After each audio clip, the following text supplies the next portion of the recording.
미나 씨, 디지털 정원에 오신 것을 환영합니다. 이곳은 특별한 꽃들이 자라는 곳이에요. 김 선생이 미나를 맞이했습니다. 미나는 정원을 둘러보았습니다.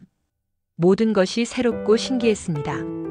저기 저 우뚝 솟은 나무 보이시죠? 저것이 바로 비트코인 나무랍니다. 김 선생이 거대한 나무를 가리켰습니다. 뿌리가 깊고 튼튼해서 어떤 폭풍에도 흔들리지 않아요. 이 정원의 가장 오래된 터줏대감이죠. 그럼 저 옆에 있는 반짝이는 연꽃은 뭔가요? 미나가 비트코인 나무 옆에 피어있는 아름다운 연꽃을 가리켰습니다. 아, 저것은 이더리움 연꽃이에요. 비트코인 나무처럼 굳건하진 않지만 그 위에 수많은 작은 꽃들이 피어날 수 있게 해주는 중요한 역할을 하죠. 김 선생은 설명을 이어갔습니다. 비트코인 나무는 그 자체로 귀한 보물 같아서 모두가 소중히 여기고 오래도록 간직하려 해요. 하지만 이더리움 연꽃은 그 위에서 새로운 생명들이 태어나고 서로 연결되며 다양한 활동을 할 수 있게 돕는답니다. 그렇군요. 그럼 저 멀리 보이는 알록달록한 꽃들은요? 미나가 정원 한편의 화려한 꽃들을 보며 물었습니다. 아, 저것들이 알트코인 꽃들이에요. 매일 새로운 종류가 피어나고 사라지곤 하죠.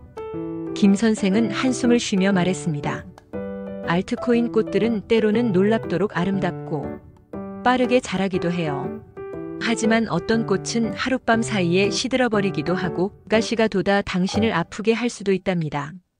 신중하게 보살피지 않으면 위험할 수 있어요. 그럼 어떤 꽃을 심어야 할까요? 미나가 물었습니다. 과거에 비슷한 일이 있었죠. 아주 오래전 이 정원이 생기기 전의 이야기랍니다. 김 선생은 먼 옛날을 회상하듯 눈을 감았습니다. 그때는 튤립이라는 꽃이 있었어요. 너무나 아름다워서 모두가 그 꽃을 갖고 싶어 했죠. 사람들은 튤립 한 송이를 얻기 위해 집과 땅을 팔기도 했답니다. 튤립의 가치는 하늘 높은 줄 모르고 치솟았어요. 하지만 어느 날 갑자기 튤립의 가치가 폭락하기 시작했어요. 아무도 그 이유를 알지 못했죠. 아름답던 튤립은 그저 평범한 꽃이 되었고 많은 사람들이 모든 것을 잃었답니다. 그것이 바로 튤립 거품 이야기예요. 디지털 정원의 꽃들도 마찬가지예요. 비트코인 나무와 이더리움 연꽃은 정원의 뼈대와 같아요. 하지만 알트코인 꽃들은 신중하게 선택하고 그 가치를 스스로 판단해야 한답니다. 어떤 꽃이든 너무 큰 욕심은 금물이에요. 김 선생이 미나의 어깨를 토닥였습니다. 이번에는 암호화폐 시장의 핵심인 비트코인과 이더리움의 차이를 이해하고 왜 알트코인 투자에서 훨씬 더 큰 주의가 필요한지를 살펴보겠습니다. 또한 역사 속의 대표적 투기 사건인 네덜란드 튤립 거품과 비교하여 현재 암호화폐 시장에 어떤 교훈을 줄 수 있는지도 함께 논의해 보겠습니다. 비트코인은 2009년 사토시 나카모토가 개발했습니다. 금융위기 이후 정부와 은행에 대한 불신 속에서 등장했죠. 핵심 철학은 중앙은행도 국경도 없는 탈중앙 디지털 화폐를 만드는 것입니다. 공급이 2100만 개로 한정되어 있어 인플레이션에 강하다는 특징이 있습니다. 주된 기능은 가치 저장 수단으로서 디지털 금, 디지털 골드라 불립니다. 이 때문에 비트코인은 다른 암호화폐보다 상대적으로 안정적인 위상을 가지고 있습니다. 이더리움은 2015년 비탈릭 부테린이 개발했습니다. 단순한 화폐를 넘어 플랫폼으로 자리 잡은 것이 차별점입니다. 스마트 계약, 즉 조건이 충족되면 자동으로 실행되는 계약을 내장할 수 있고 탈중앙화 애플리케이션, 즉 DApp로서 블록체인 위에서 작동하는 다양한 서비스를 지원합니다. 이더는 거래 수수료와 애플리케이션 실행을 위한 연료, 가스 역할을 합니다. 이 때문에 비트코인이 디지털 금이라면 이더리움은 디지털 석유, 디지털 피트롤리움이라는 별명을 얻었습니다. 즉 비트코인은 가치 저장, 이더리움은 실행 환경에 초점이 있습니다.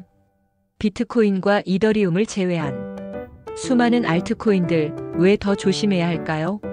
첫째, 지속성 부족으로 대부분 프로젝트는 3에서 5년 내에 사라집니다.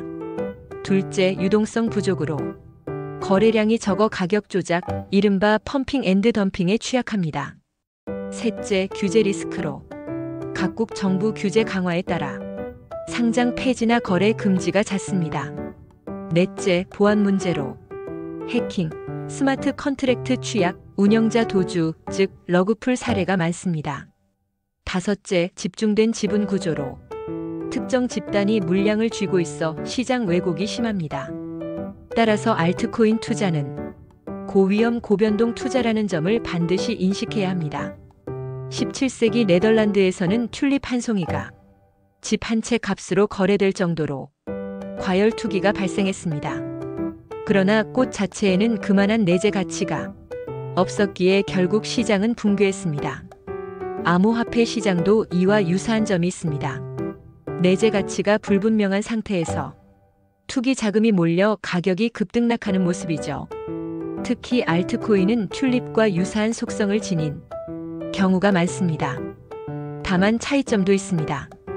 비트코인과 이더리움은 이미 글로벌 자산 시장에서 일정 부분 제도권 편입이 이루어졌고 일부 국가는 이를 제도적 대체 자산으로 인정하기 시작했습니다.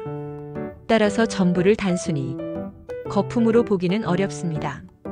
정리하자면 비트코인은 디지털 금, 이더리움은 디지털 플랫폼이라는 근본적 차이가 있습니다.